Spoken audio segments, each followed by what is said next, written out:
ഹരേ കൃഷ്ണ. കണ്ണൻ്റെ ഓടക്കുഴലിലേക്ക് എല്ലാവർക്കും സ്വാഗതം.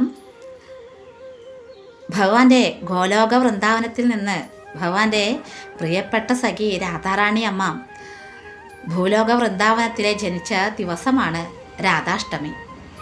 ഒരിക്കൽ വൃഷഭാനു മഹാരാജാവ് യമുനാ നദിയുടെ തീരത്ത് സ്നാനം ചെയ്യാൻ പോയി. അപ്പോൾ വെള്ളത്തിൽ ഒരു വലിയ താമര പൊങ്ങിക്കിടക്കുന്നത് കണ്ടു.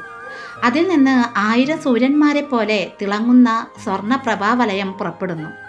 വൃഷഭാനു താമരയുടെ അടുത്തേക്ക് ചെന്നപ്പോൾ താമരയുടെ ദളങ്ങൾക്കുള്ളിൽ കിടക്കുന്ന ഏറ്റവും മനോഹരവും തിളക്കമുള്ളതുമായ ഒരു പെൺകുഞ്ഞിൻ്റെ രൂപം അദ്ദേഹം കണ്ടു. കുഞ്ഞിനെ കണ്ടപ്പോൾ വൃഷഭാനു സന്തോഷിക്കുകയും ആ കുഞ്ഞിനെ വീട്ടിലേക്ക് കൊണ്ടുപോകുകയും ചെയ്തു. സുന്ദരിയായ കുഞ്ഞിനെ കണ്ടപ്പോൾ ഭാര്യ കീർത്തിത സന്തോഷിക്കുകയും ഉടൻ തന്നെ എല്ലാത്തരം മതപരമായ ചടങ്ങുകൾ നടത്താൻ ക്രമീകരിക്കുകയും ബ്രാഹ്മണർക്ക് 1000കണക്കിന് പശുക്കളെ ദാനം ചെയ്യുകയും ചെയ്തു. അദ്ദേഹവും ഭാര്യയും പെൺകുഞ്ഞിനെ രാധ എന്ന് പേരിട്ടു. താമസിയാതെ രാധ കണ്ണു തുറക്കുന്നില്ല എന്ന് അവർ ശ്രദ്ധിച്ചു. വൃഷഭാനുവും ഭാര്യയും തങ്ങളുടെ കുഞ്ഞെ ജന്മന അന്ധയായിരിക്കുമെന്ന് ഭയപ്പെട്ടു. ആ സമയത്ത് നാരദമുനി പ്രത്യക്ഷപ്പെട്ട് ആഡംബരപൂർണമായ ഒരു ജനന ആഘോഷത്തിനുള്ള ക്രമീകരണങ്ങൾ ചെയ്യാനും റാവലിലെയും ഗോകുലത്തിലെയും എല്ലാ നിവാസികളെയും പ്രത്യേകിച്ച് തൻ്റെ പ്രിയ സുഹൃത്തായ നന്ദമഹാരാജാവിനും കുടുംബത്തിനും ക്ഷണക്കത്തയക്കാനും ഉപദേശിച്ചു. ആഘോഷ ദിവസം അതിഥികൾ ഒത്തുകൂടി. എല്ലാവരും വളരെ സന്തോഷിച്ചു. നന്ദമഹാരാജാവ്, യശോദാമ്മ, രോഹിണിയമ്മ എന്നിവരും കൊച്ചു കൃഷ്ണനും ബലരാമനും എത്തി.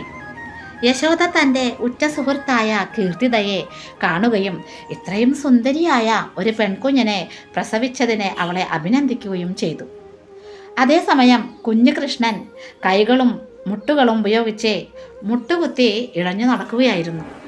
എന്നിട്ട് രാധ കിടക്കുന്ന കട്ടിലിലേക്ക് ഇഴഞ്ഞു കയറി മുകളിലേക്ക് നോക്കി. കുഞ്ഞു രാധയുടെ മനോഹരമായ ചന്ദ്രനെ പോലെയുള്ള മുഖത്ത് അവൻ്റെ നോട്ടം പതിഞ്ഞു.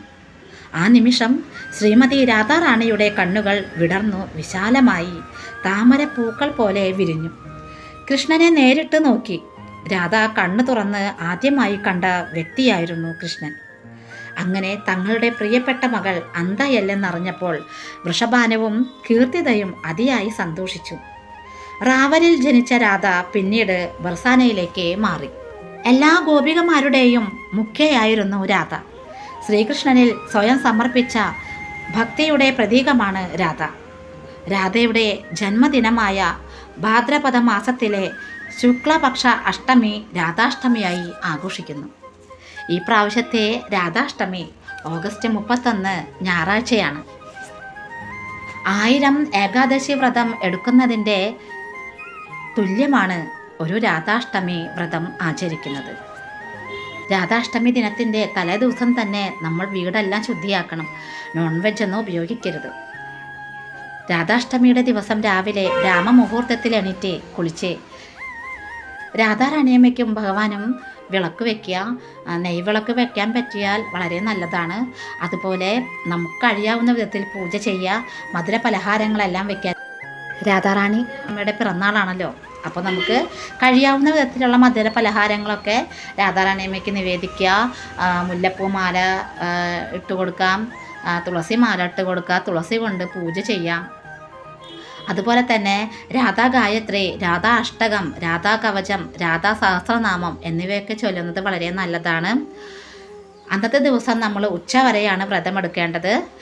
ഉച്ചവരെ നമുക്ക് ഉച്ചയ്ക്ക് രാധാറാണിയമ്മയ്ക്ക് എന്താണോ നമ്മൾ നിവേദിക്കേണ്ടത്, സദ്യ ആവാം, അല്ലെങ്കിൽ രാധാറാണിയമ്മയ്ക്ക് ഇഷ്ടപ്പെട്ട ഏത് വിഭവമാണോ അത് നമുക്ക് ആ ഉച്ചയ്ക്കുള്ളിൽ നമുക്ക് തയ്യാറാക്കാം. അപ്പോൾ അത് തയ്യാറാക്കുമ്പോൾ നമ്മൾ മനസ്സ് എപ്പോഴും രാധാറാണിയമ്മയുടെ പാദത്തിലായിരിക്കാൻ വേണ്ടി നമുക്ക് അഷ്ടപതി ചൊല്ലാം, അതുപോലെ രാധേ രാധേ നാമം ചൊല്ലാം, രാധാ അഷ്ടകം ചൊല്ലാം. അങ്ങനെ അതെല്ലാം ചൊല്ലിയിട്ട് നമുക്ക് രാധാറാണിയമ്മയ്ക്ക് വേണ്ട വിഭവങ്ങൾ നമുക്ക് തയ്യാറാക്കാം. അതുപോലെ ഈ അഷ്ടപതി ചൊല്ലുമ്പോഴോ അല്ലെങ്കിൽ രാധ അഷ്ടകമൊക്കെ ചൊല്ലുമ്പോൾ രീതിയോ ഈണോ ഇതൊന്നും നോക്കേണ്ട ആവശ്യമില്ല. നമുക്ക് എങ്ങനെയാണോ ചൊല്ലാൻ കഴിയുന്നത് അതുപോലെ ചൊല്ലി നമ്മൾ സമർപ്പിക്കാം. 12 മണിക്ക് ശേഷം നമ്മളുടെ വ്രതം നമുക്ക് അവസാനിപ്പിക്കാവുന്നതാണ്.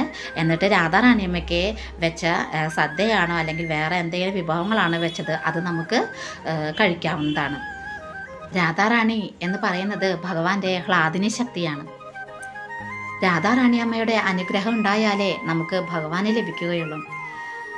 അപ്പോൾ രാധാറാണിയമ്മയ്ക്ക് സേവ ചെയ്യാനും വ്രതമെടുക്കാനും അന്നത്തെ ദിവസം രാധാറാണിയമ്മയുടെ പാദത്തിലായിരിക്കാനും രാധാറാണിയമ്മയോട് ചേർന്നിരുന്ന് വ്രതമെടുത്ത് സന്തോഷത്തോടെ ഇരിക്കാനും എല്ലാവർക്കും സാധിക്കട്ടെ. ഭഗവാൻ എല്ലാവരെയും അനുഗ്രഹിക്കട്ടെ. സർവം ശ്രീ രാധാകൃഷ്ണ അർപ്പണമസ്തു. ജയ ശ്രീ രാധേ രാധേ. ഹരി ഹരി ബോൾ.